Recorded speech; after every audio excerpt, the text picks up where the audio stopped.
Assalamualaikum warahmatullahi wabarakatuh. Alhamdulillahi rabbil alamin. Wassalatu wassalamu ala asyrafil anbiya'i wal mursalin nabiyyina Muhammadin wa ala alihi wa ashabihi ajma'in. Para jamaah yang dirahmati oleh Allah, kita melanjutkan pelajaran kita tentang dosa-dosa besar yang disampaikan oleh Al-Imam Az-Zahabi rahimahullahu ta'ala.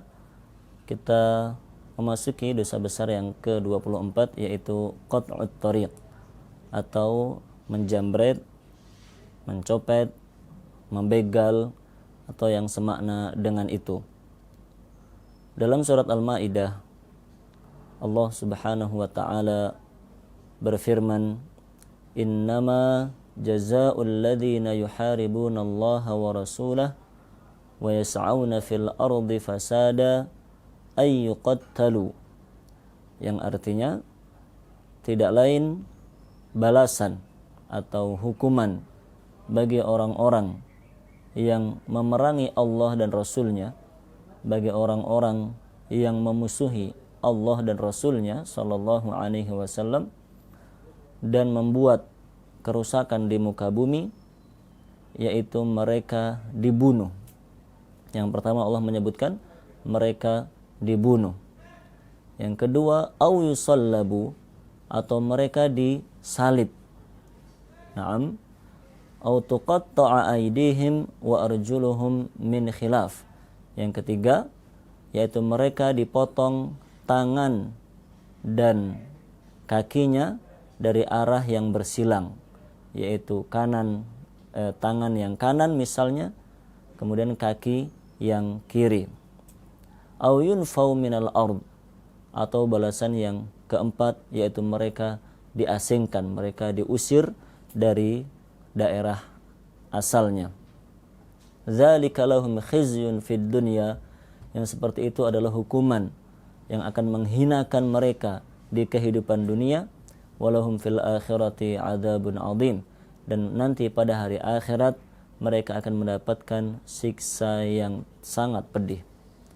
Para jamaah yang dirahmati oleh Allah Subhanahu wa taala, para ahli tafsir menjelaskan ayat tersebut bahwa yang dimaksud dengan yuharibunallaha wa rasulah, yaitu orang-orang yang melanggar perintah Allah, orang-orang yang tidak patuh terhadap perintah-perintah Allah dan Rasulullah sallallahu alaihi wasallam. Orang-orang seperti itu dinamakan sebagai orang-orang yang memusuhi Allah dan Rasulnya sallallahu alaihi wasallam.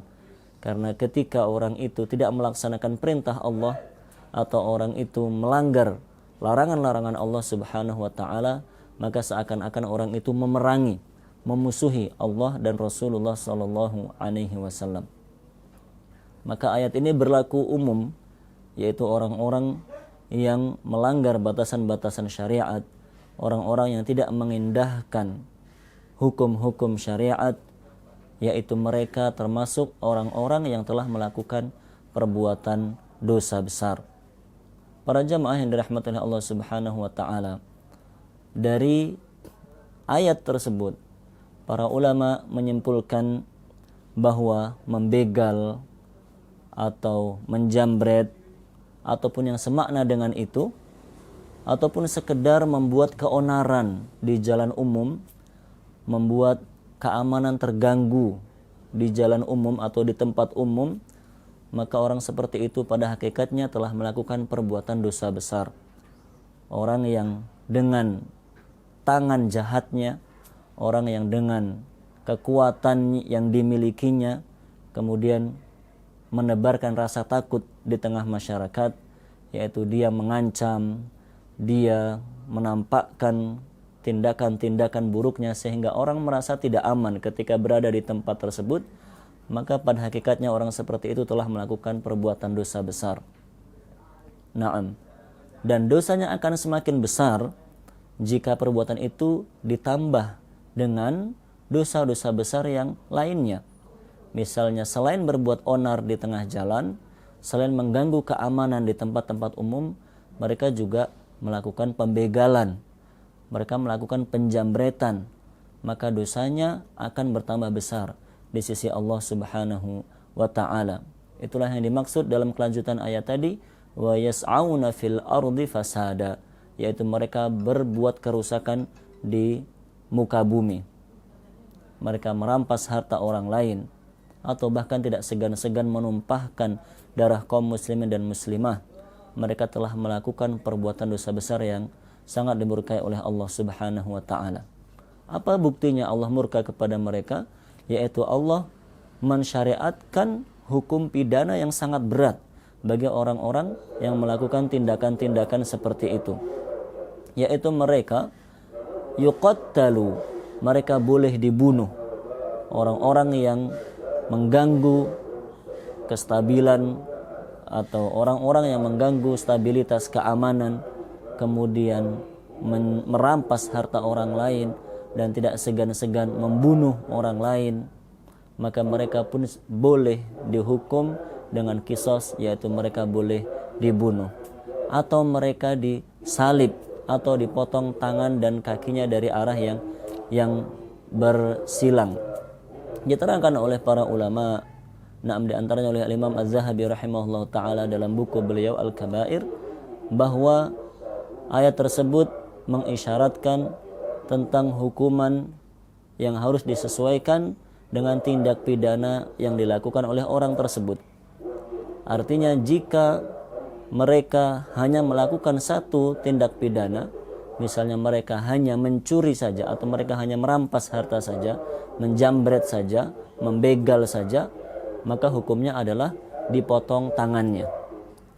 Kemudian jika pada waktu yang lain mereka kembali mengulangi perbuatannya, maka dipotonglah kakinya dari sisi yang bersilang. Jika tadi tangan kanan dipotong, maka kaki kiri yang dipotong pada kasus yang kedua, pada hukuman yang kedua. Kemudian jika ada orang lain yang selain dia itu mengambil harta, dia juga menumpahkan darah, berarti hukumannya akan bertambah, yaitu dia boleh dipotong tangannya dan dia pun nanti akan dihukum dengan dibunuh karena dia telah membunuh korbannya. Naam.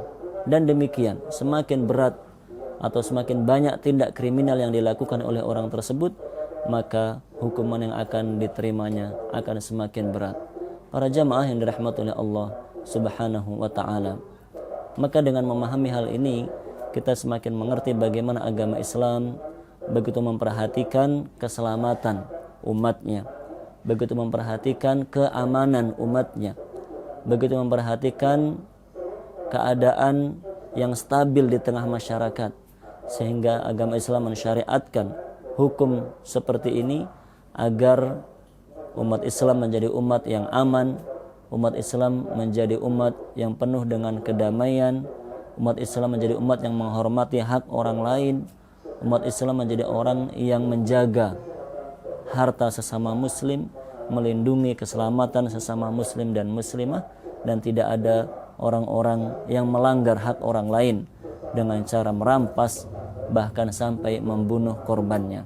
Semoga Allah Subhanahu wa ta'ala menjaga kita semuanya dari berbagai macam keburukan, memberikan keselamatan kepada kita, memberikan keamanan kepada kita semuanya hingga akhir hayat kita, dan semoga Allah memberikan keistiqomahan kepada kita untuk meninggal dalam keadaan husnul khatimah di atas agama Islam, di atas sunnah Rasulullah sallallahu alaihi wasallam. Assalamualaikum warahmatullahi wabarakatuh.